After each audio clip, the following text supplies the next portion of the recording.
Tuesday edition of the Carolina Journal News Hour. News Talk 1110 99.3 WBT. I'm Nick Craig. Good morning to you. There have been a couple of different legal stories that we've been tracking over the last couple. The long-awaited audit of the Division of Motor Vehicle here in the state of North Carolina was released Monday by State Auditor Dave Bullock. It is a very lengthy report with some pretty significant recommendations. To walk us through some of those details, Teresa Opeka, CarolinaJournal.com, joins us on the News Hour. Teresa, DMV has been a pain in a lot of folks' sides across the state for a number of years. State Auditor Dave Bullock says he's got some plans and some solutions to maybe solve some of those problems.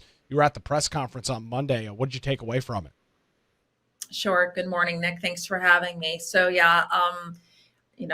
Auditor Bullock likened the situation with the DMV to Hurricane Helene, Western North Carolina. It's that much of an emergency. That's what his words were at that press conference on Monday.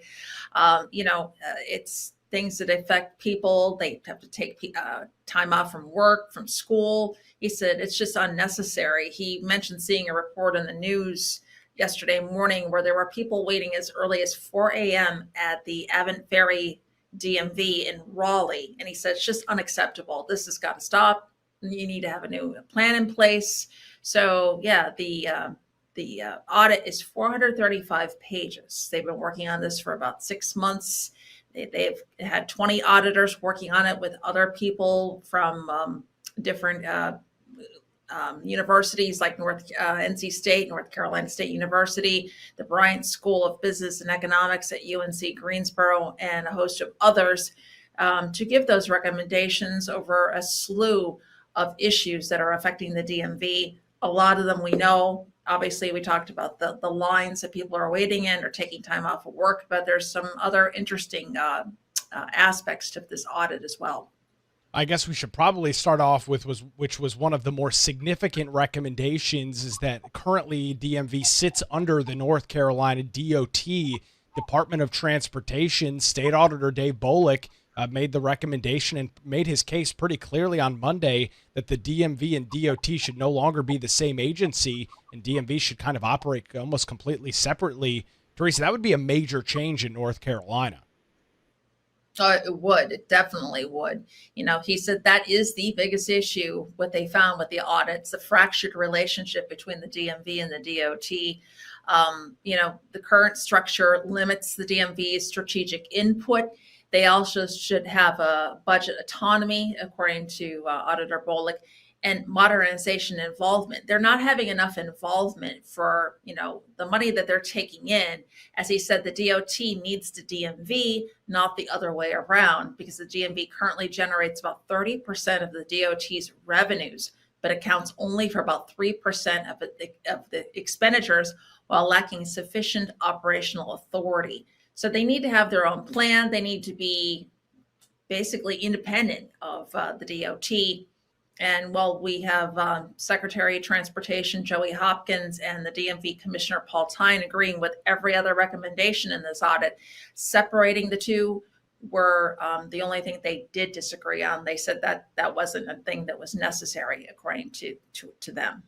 Yeah, and again, you look at those numbers, and the state auditor mentioned those when you're pulling in 30% of the revenue for a state agency, and you're just seeing a minuscule amount being spent. That is obviously creating some problems. And Teresa, I saw this commentary online after the press conference of, all these recommendations are things that we already knew, discussions about staffing shortages, not enough employees. And I thought to myself, if we already knew all of these things, then why have they been plaguing the state of North Carolina for 10 or 15 or 20 years? It sounds pretty simple, but the problem hasn't gotten any better. It's gotten worse.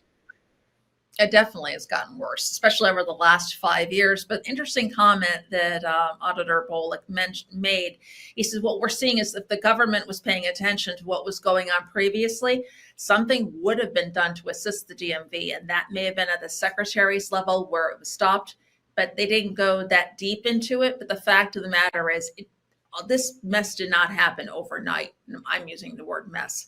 So he said he's going to continue to be like a dog with a bone on the DMV and hopefully the implementation. But he makes a good point. It's been going on for a number of years. Yes, it's gotten worse over the past 5 years, but it's been going back even further than that. So you got to wonder, who truly is at fault for all of this.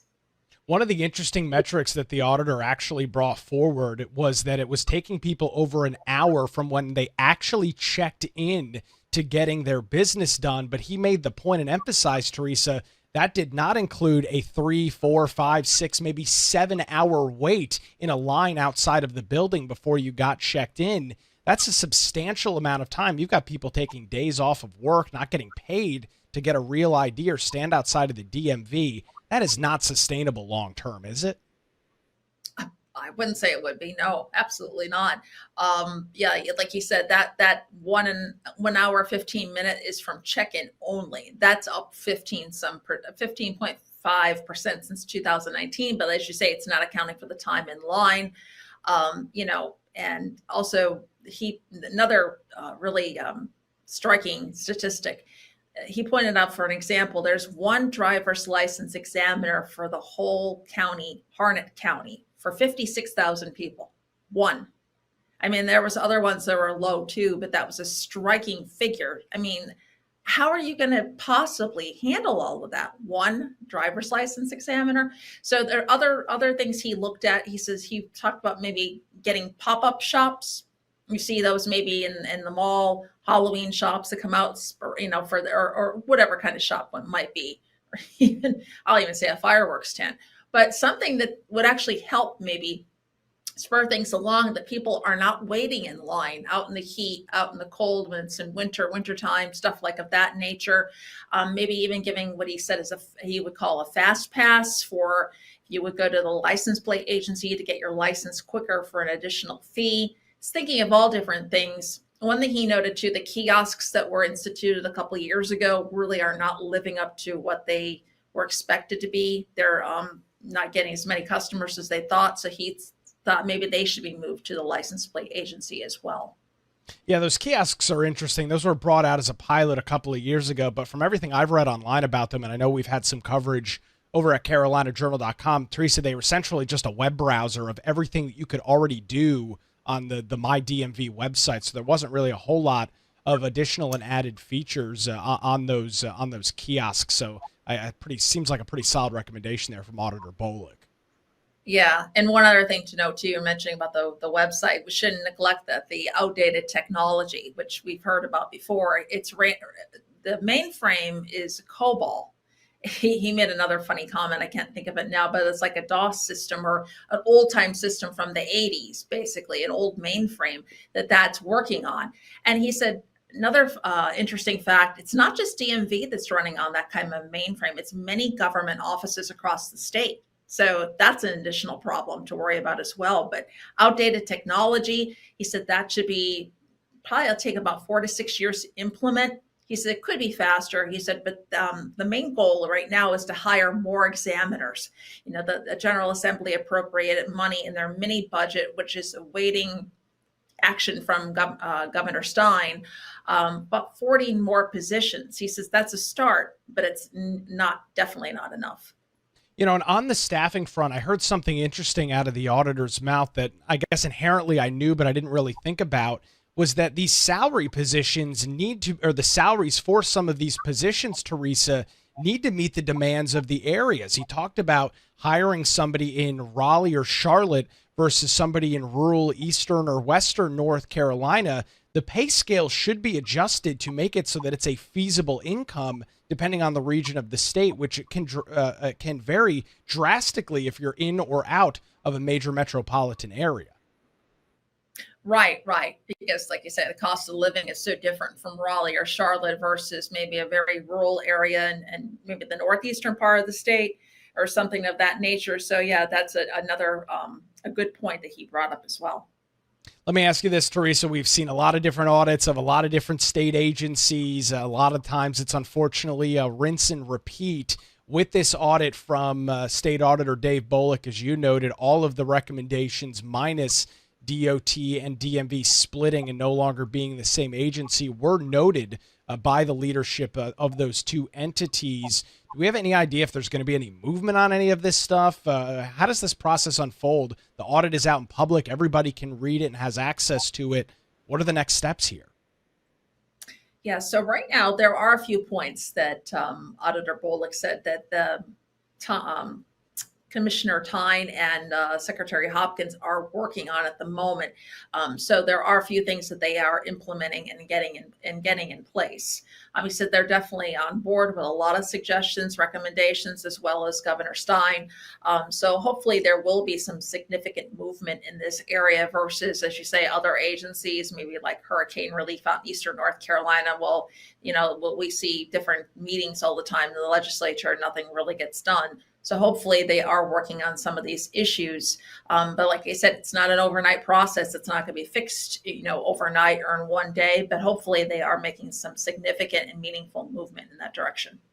This is a lengthy report, over 400 pages. You've got a really extensive write-up on it, Teresa. Where can folks get those details?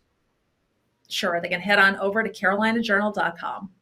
Teresa Opeka joins us this morning on the Carolina Journal News Hour. Where it's now 5:16, News Talk 1110, 99.3 WBT. We've got some big-time issues out on the roads. To start off your Tuesday morning, we'll get a look at traffic with Boomer Von Cannon. Yes, sir, Nick. You got it with the rain. Hot. It's 5:23. Welcome back to the Carolina Journal News Hour. News Talk 1110, 99.3 WBT. If you miss any of our program, weekday mornings, 5 to 6, you can check out our Carolina Journal News Hour podcast. It's available in Google Play, Apple Podcasts, Spotify, anywhere you get your shows. Search for the Carolina Journal News Hour. Tap that subscribe or follow button and take a new program with you each and every weekday morning. It's the Carolina Journal News Hour podcast. Download and subscribe now. There have been a couple of different legal stories that we've been tracking over the last couple of weeks and months here on the Carolina Journal News Hour. To walk us through some of these details this morning, Mitch Kokai with the John Locke Foundation joins us on the Carolina Journal News Hour. Mitch, over the last few weeks, we've talked about a fair elections lawsuit that's been ongoing in the state of North Carolina. You've got a pretty substantial update on that this morning. What's the latest that you're tracking there? Yes, you might remember that former state Supreme Court Justice Bob Orr has gone to court with some plaintiffs. He had 9 Democratic voters and 2 independents who say that North Carolina should have a constitutional right to fair elections. It's not spelled out anywhere in the Constitution, but basically the argument is that everything else that is in the Constitution implies that there should be this right to fair elections. Bob Orr is asking that the state court system turn what is an implied right into an actual right by saying in a court decision that there is this right to fair elections. And then it would use the right to fair elections to throw out some congressional and legislative districts.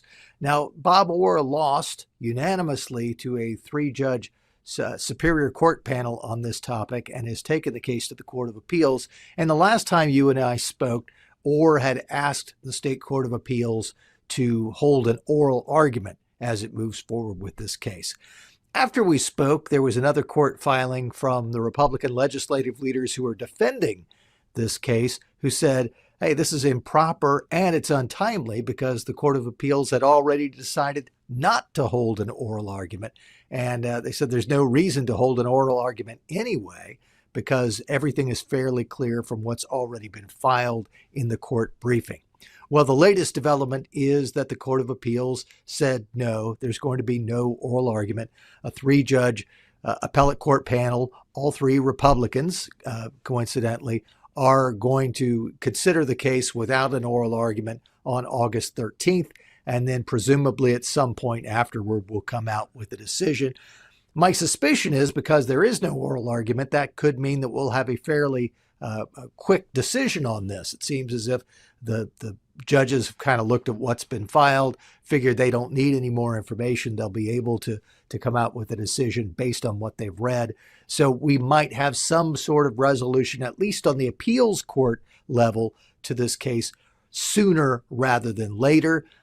If Orr loses once again at the appeals court, he could take it to the state Supreme Court. But depending on how the appeals court rules, the Supreme Court wouldn't necessarily have to take that case, which means that the appeals court ruling could be the final ruling in this case, and it could be resolved in a matter of months rather than perhaps a matter of years if it ends up going to the state Supreme Court. And so we'll wait and watch for that middle August court date and continue to track the details there. Now, changing gears to another legal battle we've been watching, and this is one of many between the newly elected and newly sworn-in governor and Josh Stein and Republican leaders in the General Assembly, Mitch, over various appointments to various commissions, utilities, and boards. Now we're talking about the North Carolina Utilities Commission. What's the latest going on there?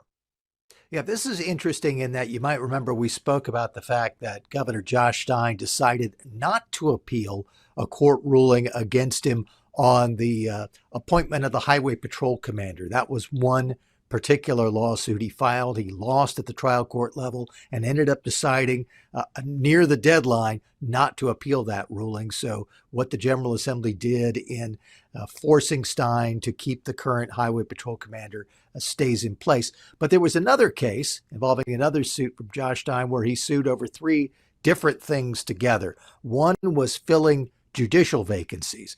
The General Assembly changed the law to say that if the governor was going to fill a statewide judicial vacancy, meaning the state Supreme Court or the state Court of Appeals, he would have to appoint someone from the same party as the departing justice or judge.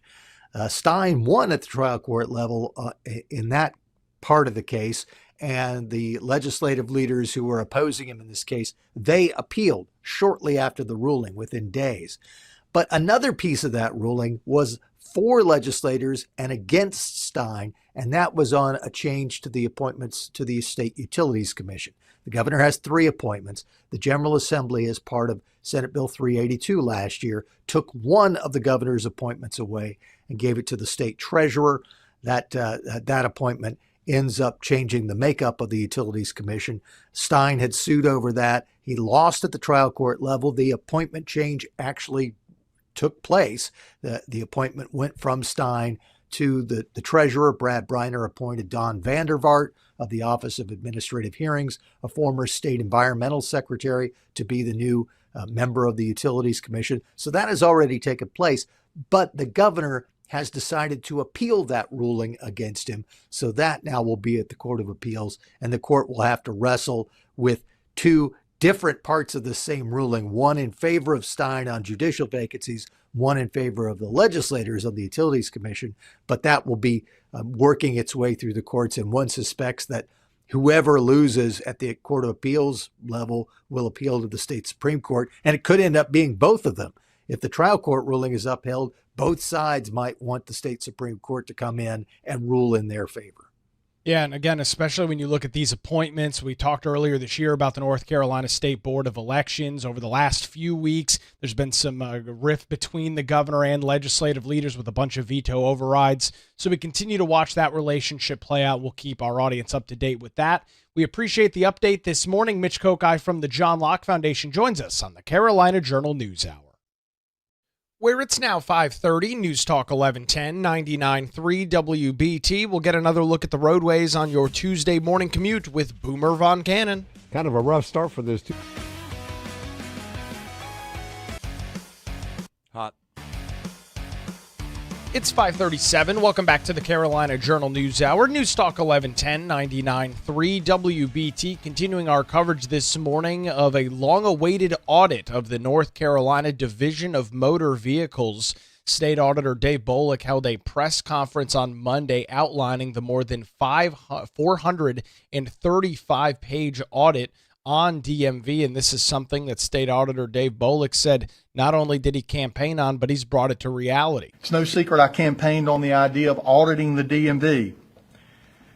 But this effort with respect to the State Auditor's Office will not be isolated to just the DMV. This is an effort to make the State Auditor's Office relevant to everyday North Carolinians. We want to perform audits that matter. This is, however, clearly our first stab at a comprehensive type audit that seeks to inject relevance into the office of the state auditor.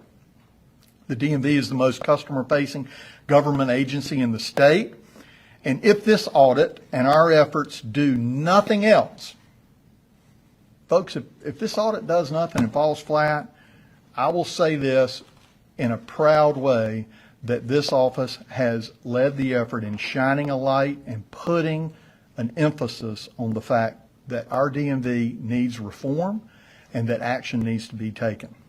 DMV affects the economy of North Carolina and the reputation of our state.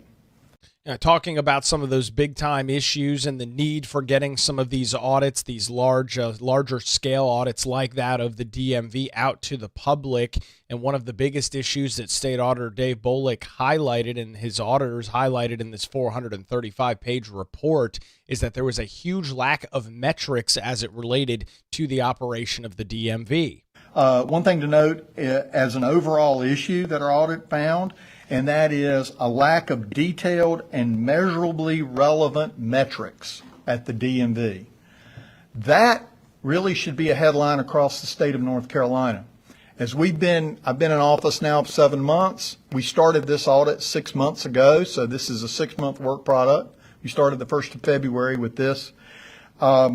We're seeing a lack of metrics and measurabilities across the state of North Carolina.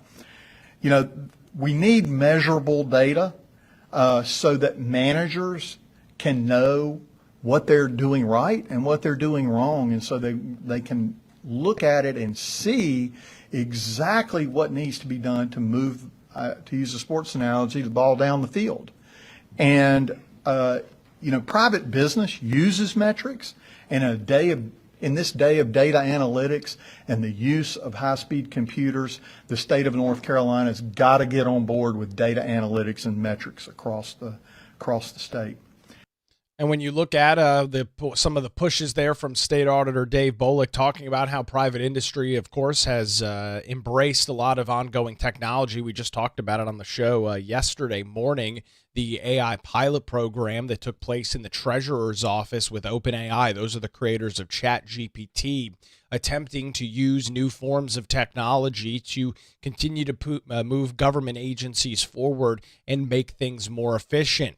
Arguably one of the most frustrating issues with DMV as it stands right now is incredibly long wait times. Not only does it take months in some cases to get an appointment at a DMV office from the mountains to the coast, but in many cases then you have to wait hours in line to actually get into your appointment. State Auditor Dave Bolick talked on that. Now I want to note here that this is DMV data based on when individuals actually check in the license office, right? This doesn't include how long you have to wait outside if you're there for a show up.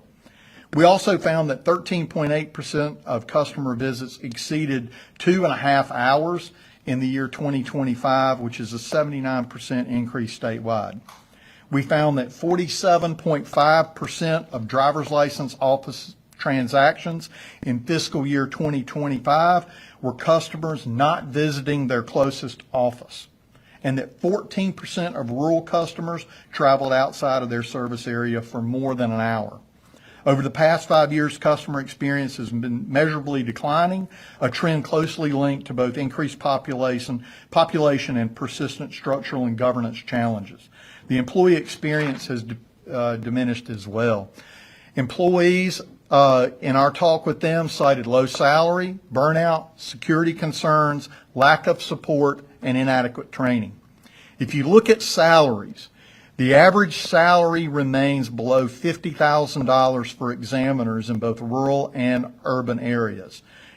Quite frankly, the state should evaluate market-based salaries and an approach to paying these positions, because frankly, many positions across the state are in different metropolitan and local areas. I mean, let's be just honest about it. It costs more to live in Charlotte than it does in rural eastern North Carolina, and we need to look at it from a pay standpoint of what we pay folks to get the job done. One of the biggest recommendations from the State Auditor Dave Bolick and his team over at the Auditor's Office was changing the structure of DMV. It currently sits under the Department of Transportation. That is the larger umbrella agency that DMV sits under. However, Dave Bolick noted that in their 6-month audit that this kicked off in the month of February, they found that no longer DMV and DOT should be so closely tied to the hip. Take a listen. The biggest issue that our team identified, and this came not only from stakeholders across state government, but from people that work in the DMV on the front lines, is the relationship between DMV and DOT. This is a governance structure issue that adds too much bureaucratic red tape to the equation. There are 4 systematic challenges stemming from the DMV's governance structure as a division of DOT. And let me stop here and say, I am aware, and I certainly respect Commissioner Tyne and Secretary Hopkins' disagreement with this recommendation. Actually, if you look at their response, they agree with every single recommendation we make except this one, and I certainly understand and respect that. But the current structure limits the strategic input of the DMV. Of the 45 performance milestones in the DOT strategic plan for 2023 to 25, only 2 of the 45 directly pertain to DMV operations. They have restricted budgetary autonomy.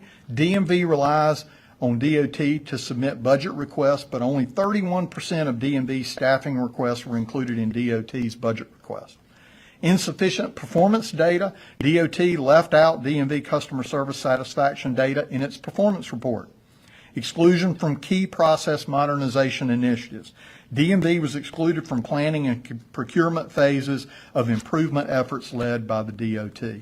Again, these are not personality-based, and I'm fully aware that Secretary Hopkins is new to the job over the last 6 months, and Commissioner Tyne is new to the job. But this has been a legacy issue at the DMV, between the DMV and the DOT. The governance structures have contributed and will continue to contribute to customer and operational challenges, modernization delays, employee burnout, and negative impacts on North Carolina's economy. DOT needs the DMV, not the other way around. DMV currently generates 30% of DOT's revenues, but accounts for only 3% of the expenditures while lacking sufficient operational authority.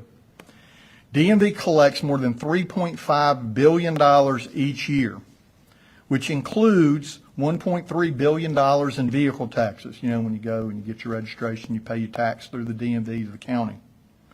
But it also remits $2.2+ billion every year to the DOT, while DMV's total expenditures are roughly $200 million per year.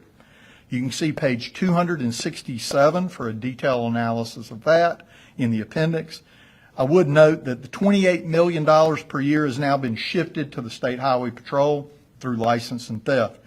But the fact remains the relationship isn't working. There have been several different DMV and DOT leadership iterations over the years. Again, I believe that Commissioner Tyne and Secretary Hopkins are really working well together, but we need to organize our DMV and our DOT for whoever takes those positions. This has, of course, been a long-time frustration and struggle for folks across the state of North Carolina, even if they can get into an appointment, which can take months. It is a slow, lagging process. This is a very lengthy audit out from State Auditor Dave Bolick's office. We await additional steps and additional information now that that audit is available, seeing maybe some of those recommendations being implemented by DOT and DMV. We've got a full write-up this morning. Teresa Opeka's got it over at CarolinaJournal.com. The headline, DMV audit reveals systematic problems, recommends separation from NCDOT. We will continue to track this audit as it now is out in the public, and if any of those changes are made or any other information does come to light, we'll bring you those details right here on the Carolina Journal News Hour. It's now 5:47, News Talk 1110, 99.3 WBT. We'll get another look at the roadways on your Tuesday morning commute with Boomer Von Cannon. Thank you, Nick. Delays are not. Hot. It's 5:52. Welcome back to the Carolina Journal News Hour. News Talk 1110, 99.3 WBT. We are continuing our coverage of the 2025 Atlantic hurricane season, as August and September's are the busiest months. Turning the clocks back just a couple of months, Tropical Storm Chantal had some major impacts on central North Carolina back last month. Homeowners, renters, and businesses that were affected by that storm are now eligible to apply for low-interest disaster loans through the U.S. Small Business Administration. The SBA approved an administrative disaster declaration for impacted counties following that storm earlier this year. The counties include Alamance, Caswell, Chatham, Durham, Granville, Orange, Person, and Wake counties. Democrat Governor Josh Stein said in a press release, quote, "This declaration will help families and business owners across central North Carolina who are still reeling from severe flooding caused by Tropical Storm Chantal. I want to thank the Small Business Administration for swiftly approving this request.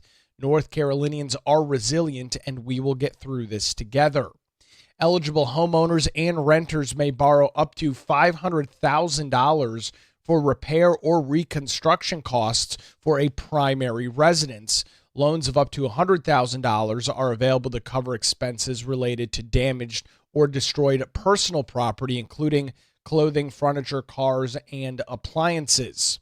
On the business side, eligible businesses and nonprofits may borrow up to $2 million to repair or replace property, including real estate, inventory, and various pieces of equipment. The governor did declare a state of emergency back on July the 16th as that storm unloaded more than 10 inches of rain in counties including Alamance, Orange, Chatham, and more, causing some historic flooding. Rivers swelled to or near record levels. The Haw River crested at 32.5 feet, with the Eno River setting a new crest at 25.63 feet. The storm surpassed multiple 100-year flood levels in various places across the central part of the state, where floodwaters rose above both 1945 and 1996 flood levels. Additionally, the Department of Transportation reported initially after the storm more than 120 road closures, including some major arteries such as Interstate 40 and 85 in Alamance County. And unfortunately, this storm led to the death of 5 people across North Carolina and more than 80 water rescues being completed in both Chapel Hill and in Durham. Applications for SBA disaster loans may be submitted online at lending.sba.gov. That's lending.sba.gov. As North Carolina Emergency Management continues to work with local officials to assess some of that damage. Full damage assessments are incomplete this morning, but they do continue as we look at the tropics this morning. A couple areas of interest from the National Hurricane Center out of Miami, Florida. Tropical Storm Dexter continues to weaken as it continues to move away from the continental United States. That storm is moving to the east this morning. No impact expected on coastal areas of North or South Carolina, or again, anywhere in the continental United States. 2 other areas of interest as well. One that is being looked at, a wave off of the African coast that does have a 50% chance of development over the next 7 days. We'll keep an eye on those details right here on the Carolina Journal News Hour and, of course, on our website, carolinajournal.com. A major audit from State Auditor Dave Bolick yesterday as the Division of Motor Vehicle, DMV, continues to struggle big time with long wait lines and times across the state of North Carolina. We continue our coverage of the audit this morning over on our website, carolinajournal.com. The headline, DMV audit reveals systematic problems, recommends separation from NCDOT. Well, that's going to do it for a Tuesday edition of the Carolina Journal News Hour. WBT News is next, followed by Good Morning BT. We're back with you tomorrow morning, 5 to 6, right here on News Talk 1110 and 99.3 WBT.